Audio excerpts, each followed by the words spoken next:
Та бүхний амгалан айлтгая. За шинэ хичээлийнхаа эхэнд гэрийнхаа даалгаврыг ярилцъя. Гэрийн даалгаварт сул үгнүүдийг яаж монголоор бичих вэ гэдгийг бодоод бичиж ирээрэй гэж даалгасан. За энд асуух сул үгнүүд байна. Ортон цагийн монгол хэлний юу, уу гэсэн ийм дөрвөн хувилбартай асуух сул үгүй. Энийг монгол уршил ганцхан энэ давхар гэдсээр бичнэ. Б, В гэсэн хоёр хувилбартай Б гэсэн сул үгийг бол буй гэж бичнэ. Гэхдээ энэ бол би гэдэг үгтэй бол хэлбэр нь адилхан. Тэгэхээр асуух сул үгийн буй байна уу? Байгаа би гэсэн утгаар байна уу гэдгийг бол өгүүлбэрээс нь амархан мэдэж болно. Уг өгүүлбэрт асуух төлөөний үг орсон байвал энэ Б, В гэсэн асуух сул үгийн буй байна гэдгийг мэдэх хэрэгтэй юм аа.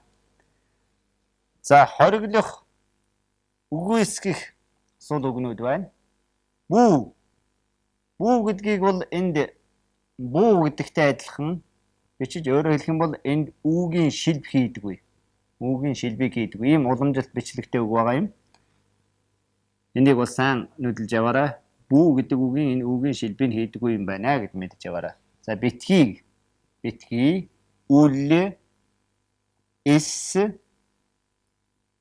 үгүй, биш гэсэн хориглох сул үгнүүд байна. За энэ бишийн тухайд нэг тайлбар хэлэх хэрэгтэй байна. Биш гэдэг бол хожмын ярианы хэлний хэлбэр. За сонгодог монгол бичгийн хэлэнд бол бусуу гэж бичдэг. Бус. Тэгэхээр биш бус хоёр бол нэг ижил юм байх нь байна. Энэ бол хожимхон үеийн ярианы хэллэгийг дагаж бичсэн бичлэгийн хэлбэр байх нь байна. Энэ бол эртний бичлэгийн хэлбэр нь байх нь байна гэдгийг мэдэж яваарай. Ер нь хүн бол энийг бол алийг бичих вэ гэдэг бол тухайн бичиж байгаа зүйлийнхаа найрлагаас нь бол хамаардаг. Уг зохиолыг тийм бичгийн хэлний өнгө аясаар бичье гэх юм бол бус гэж бичих нь зөв. За зөвхөн ярианы хар ярианы хэлэнд ойрхон шиг бичиж байгаа тийм найрлагатай бол биш гэж бичиж болох юм. Тэгэхээр зэрэг ер нь энэ монгол бичигт байгаа хожимхон ярианы хэлний хэлбэр, эртний монгол бичгийн сонгодог бичгийн хэлний хэлбэрүүд нэг үгэнд бол ийм хоёр хэлбэрүүд бол байгаа.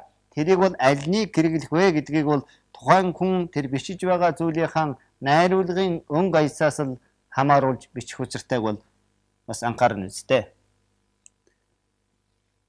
Энд батлах сул үгнүүд байна. Да, дэ, дөө гэдэг. За энэ бол өмнөх үгнээс нь салангад ийм хэвтэй дээгэр бичнэ. Өмнөх үг нь эр үг гэвэл да гэж дуудана, эм үг гэвэл дэ гэж дуудана. За шүү гэдэг сул үгийг шив гэж бичнэ. Энийг бол бид уламжлалт бичлэгтэй үгсээр бол ярилцсан байгаа. За мөн, юм. Юм гэдэг бол энэ батлах сул үгийн зүйл, өгүүлбэр төгсгдөг сул үг.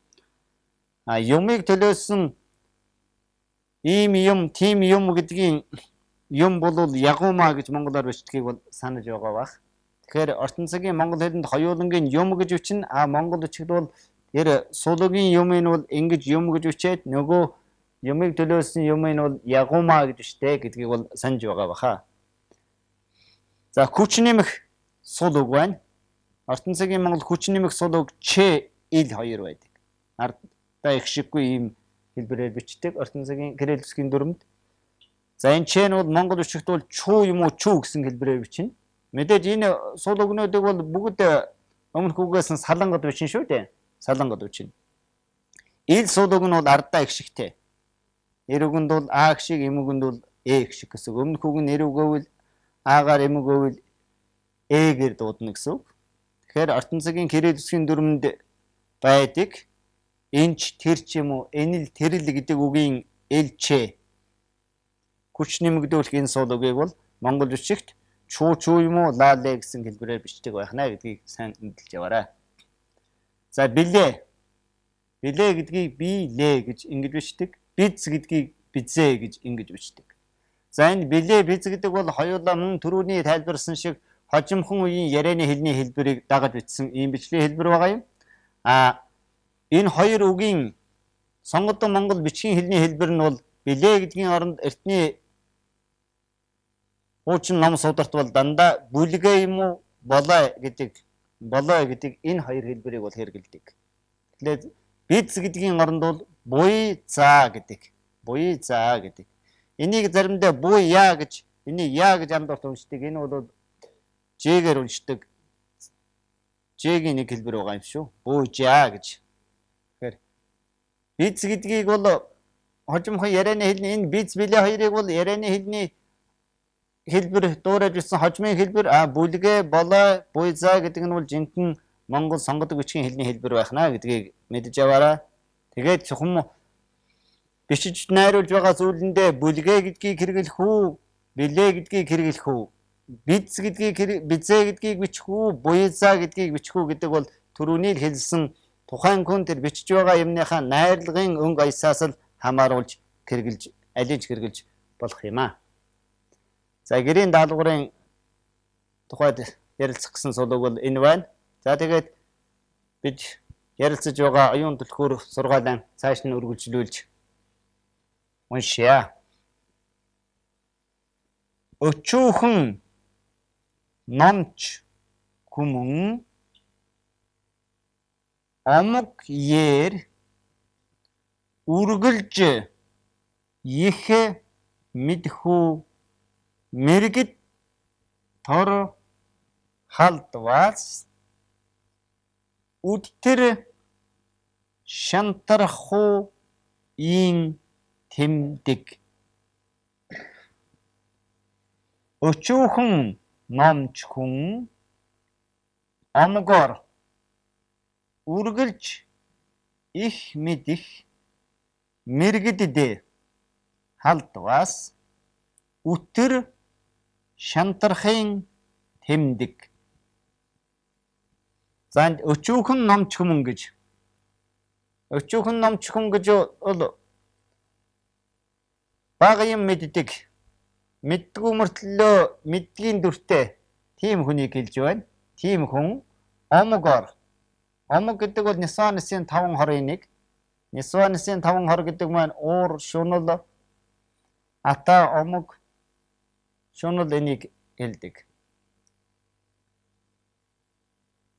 Омог гэдэг бол бусдад дээрлэх сэтгэл. Тэгэхээр өчүүхэн номч хүн юм мэдэхгүй мөртлөө мэдгийн дүртэй тэр ном айлдаг хүн бусдыг дээрлэх сэтгэлээр үргэлж ихийг мэдэх. Үнэнгүй тэр их юм мэддэг мэрэгэн хүнд халдаж дайрвал үтэр гэдэг бол даруй гэсэн утгатай. Даруй шантрахын тэмдэг. Даруй няцаалтыг авах болно гэсэн ийм санааг хэлж байна. За үтэр гэдгийг бол давхар дээтэй бичдэг. Бид уламжлалт бичлэгтэй үгэнд бол үтэр энэ генет хоёрыг бол ярилцаж байсан. Үд тэр генеттэй гэж давхар дээтэй бичдэг. Үтэр гэдэг бол даруй гэсэн утгатай. Генет сайжрагсан ард хитрхи эхс дор халдваас гимшиж үлүү барагдахын тэмдэг.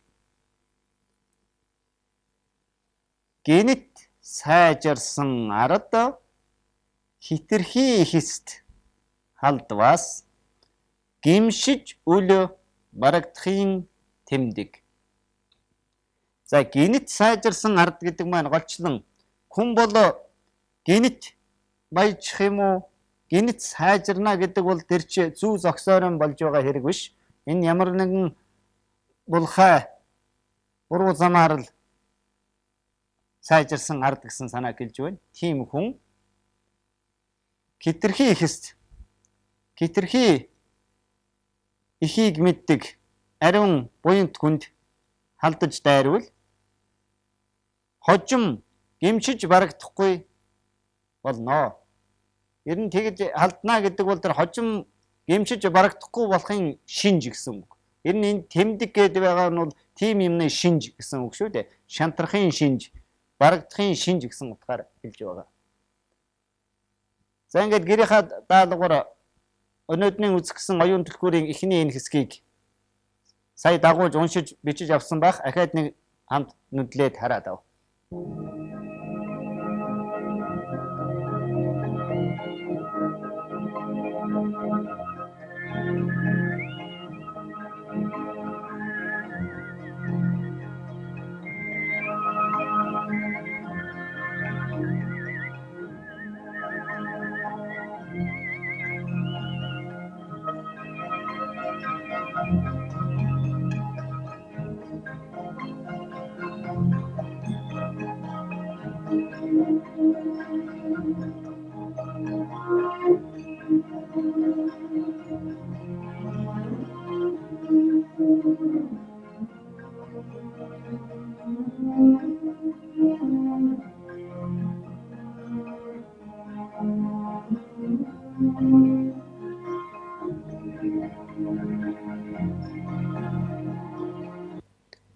За өнөөдрийнхөө хичээлээр үзэж байгаа аюун түлхүүрийн сургаалынхаа хэсгийн төгсгөлийн хэсгийг уншъя цааш нь.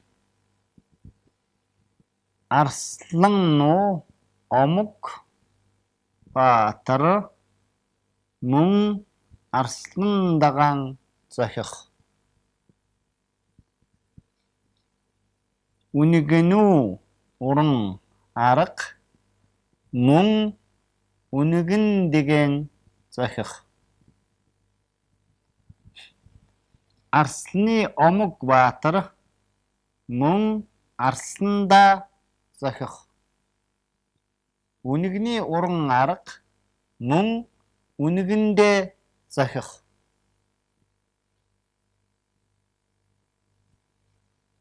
Тэгэхээр энд бол хэлж байгаа юм бол тэр арсланы баатар эрлэхийг баатарлаг байдал бол өөрнийхөө бие цогцсон бүх байдалтай өөртөө нь зогтдог. Үнэгний уран арга бол мөн үнэгний өөрийн дүр байдалд нь зогтдог. Хүн өөрийнхөө байгаа байдлаас өөр байдалд орвол эвгүй харагдаг гэдэг энэ хуурамч дүрээр харагдвал эвгүй байдалд харагдаа гэдгийг л энд хэлж байна.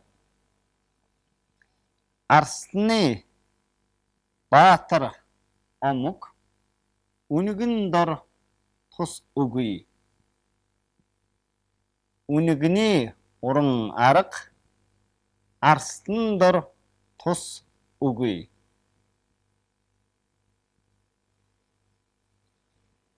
Арсланы баатар омог үнэгэнд тусгүй. Үнэгний уран арга арсланд тусгүй.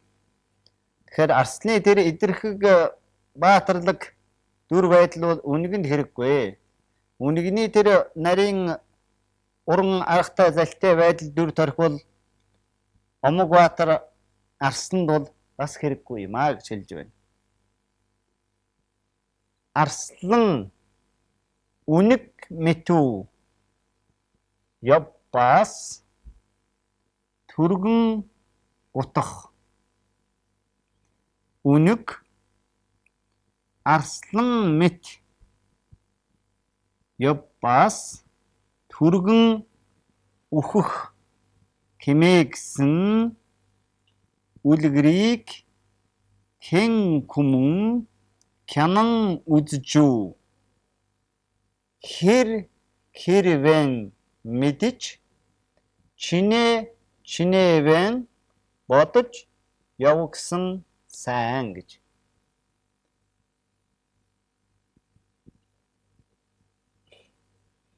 Үнэг арслан үнэг мэт явбас түргэн гутах. Үнэг арслан мэт явбас түргэн үхэх гэсэн хэмээсэн үлгэрийг хэн хүн хянан үзэж хэрээ мэдэж чинээгээ бодож явсан сайн гэж хэлсэн байна. За тэгэхээр зэрэг энд бол арслан үнэг мэт явбас түргэн гутарна. Үнэг арслан мэт сагсуур бол түргэн дорхноо өхнэ гэж. Тэгэхээр зэрэг энд бол үнэг арслан хоёрын зүүрсэн боловч энэ бол зөвхөн үнэг арсланы тухайд биш, мэдээж хэрэг хүний амьдралыг төлөөлөн сургасан хэрэг байна. Тэгэхээр зэрэг ердөө хүн төрөлхийн зан төрөх ямар байна? Тэрл нэгэн зангаараа насан туршиж явах хэрэгтэй. Бусдыг дуурайж, хоосон дуурайж хэлбэрх юм бол өөрт нь ч зохихгүй, зохихгүйгээс гадна өөрт нь бол гай авчирдаа гэдгийг бол энд хэлсэн байна. Манай амьдрал дээр ч гэсэн бид бол одоо сүүлийн үед бас одоо эргээд шүүмжилж байгаа хүмүүс маань тэр болгон одоо Европын элдв ёс жаншил үг хэллэг өмсөх зүг идэж уух бүгдийг л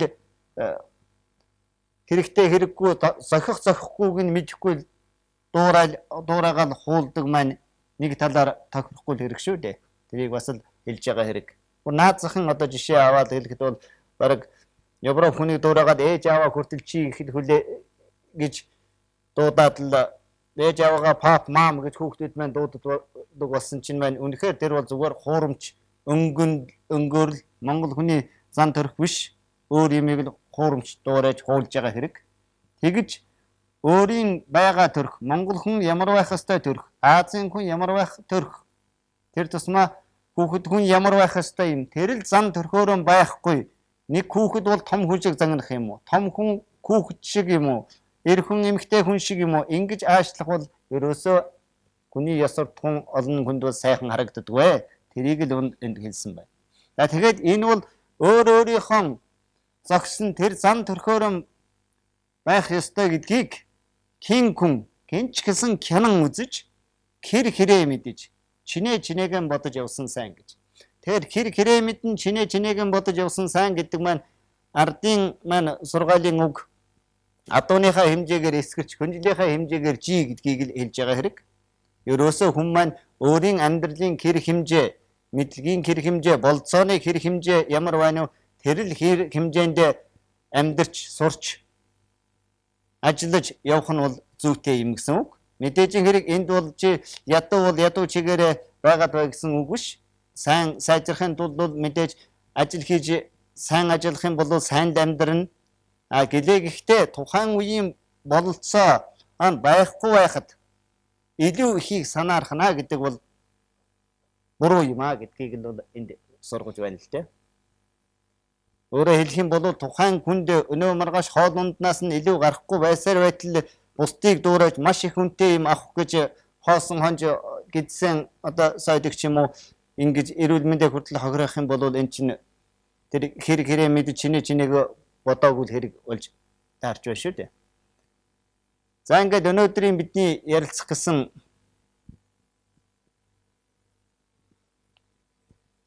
оюун дэлгүүрийн хэсэг маань төгсөж байна. За энэ өнөөдрийнхэн самбарт үтснийг эхнээс нэг сайн хараад тулгаад ав.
За гэрийнхаа даалгаврыг өгье.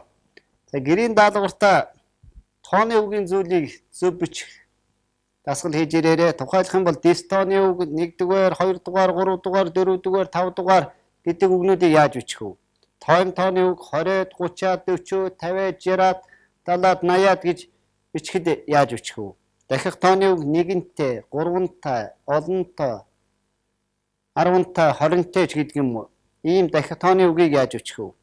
Хам тооны үг 2-ул, 3-ул, 4-ул, 5-ул, 6-ул, 7-ул, 8-ул гэдэг үгийг яаж бичих вэ гэдгийг бол бодоод өөрснөө дасгал хийгээд ирээрэй. Дараагийн гэрийн даалгаврын эхэндээ энэ тооны үгийн зүйлийг яаж зөв бичих талаар үзэх юм аа. За ингээд өнөөдрийнхөө үздсэн оюун түлхүүр сургаалынхаа хэсгийг биеэр бичсэн байгаа. Тэрийг бид хамт уншдаг. Түүнийг уншъя. Өчүүхэн номч хүн омгоор үргэлж их мэдих мэрэгдэд халдваас үтэр шантрахын тэмдэг. Гинт сайжирсан ард хитрхи ихэст халдваас гимшиж үл гарагдахын тэмдэг. Арсланы омог баатар мөн арслан дагаан зохих. Үнэгний уран арга мөн үнэгэндээ зохих. Арсланы баатар омог үнэгэнд тусгүй. Үнэгний уран арга арсланд тусгүй. Арслан үнэг мэт явбас түргэн гутах. Үнэг арслан мэт явбас түргэн үхэх гэмээсэн үлгэрийг хэн хүмүн кянан үзэж хэр хэрээ мэдэж чинээгээ бодож явсан сайн. Үнэн гихч түмэн сайны үндэс. Худал гихч түмэн муугийн туйл.